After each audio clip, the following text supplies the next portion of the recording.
guys, and welcome back to the channel and another episode of All Things Vintage.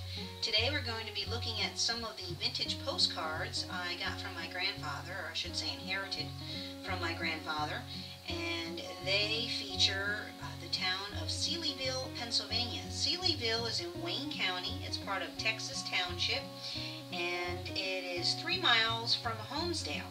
It has strong ties to the D&H Canal and the American railroad industry.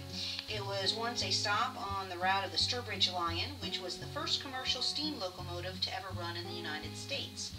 Now, these postcards are 3x5 by 5x5. Most are divided back postcards by the S&S Photo Company.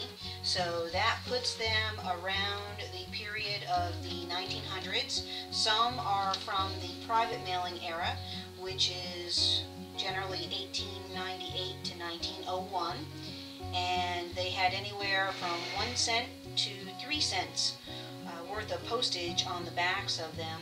The 3 cents postage period was during the 1950s, 1958 specifically.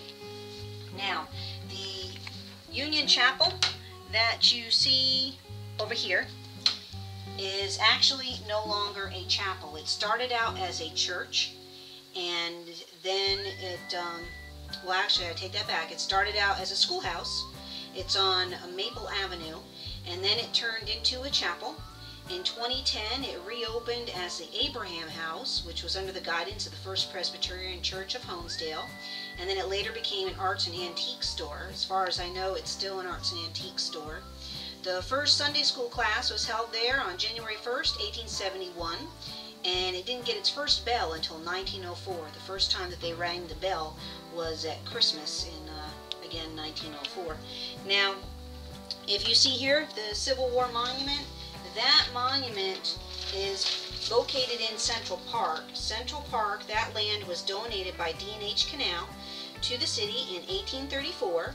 The Soldiers Monument, they tried building it in the 1860s. They started raising money, and it was finally dedicated in 1869 to the 353 county members who died during the Civil War and subsequent battles. It was the first monument of its kind, or one of the first, to ever be erected in the state. It is made from Quincy marble and has bronze tablets. Now, if you look over here, you can see a postcard that shows Birdsall Brothers Woolen Mills. This is, or was, taken during the private card era, which again was from 1898 to 1901. And Birdsall's Mill,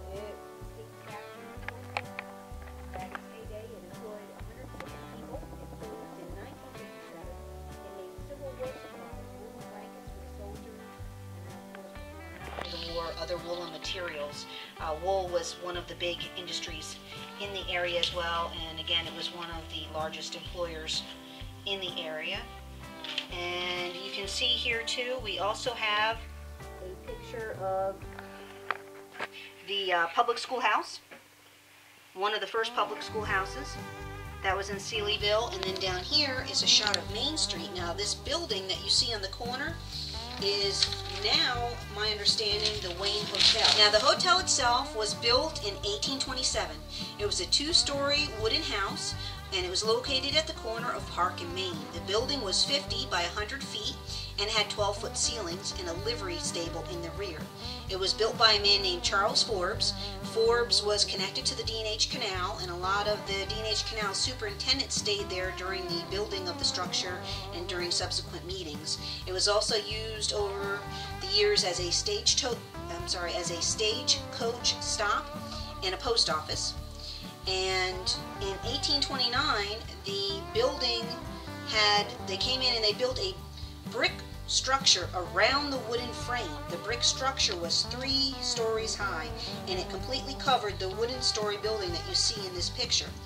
Then afterwards, they added on to it and added on to it again. I think the last time it was remodeled was in 2009, but it is still there, so it just doesn't look anything like it does now from that old postcard. But again, the original wooden building is still there, at least parts of it, because they built the brick structure around it, so you can still see a lot of the old moldings and things like that, as far as I know. At least that's how it was years ago. But that about concludes our look at the postcards that I have from Seelyville. Again, they belong to my grandfather. Oh, in Seelyville Falls, yes. Seelyville Falls, that one was part of what drove the sawmills and the woolen mills that I showed you in the other postcard. And private houses used to be all around these different falls. There's several in the area until the government came in with eminent domain and made a lot of it now Park Service. So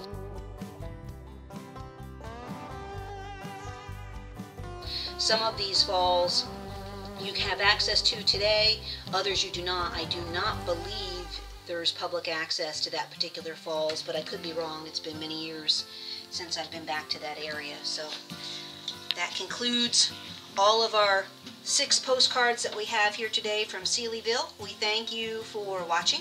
We hope that you enjoyed this episode of All Things Vintage.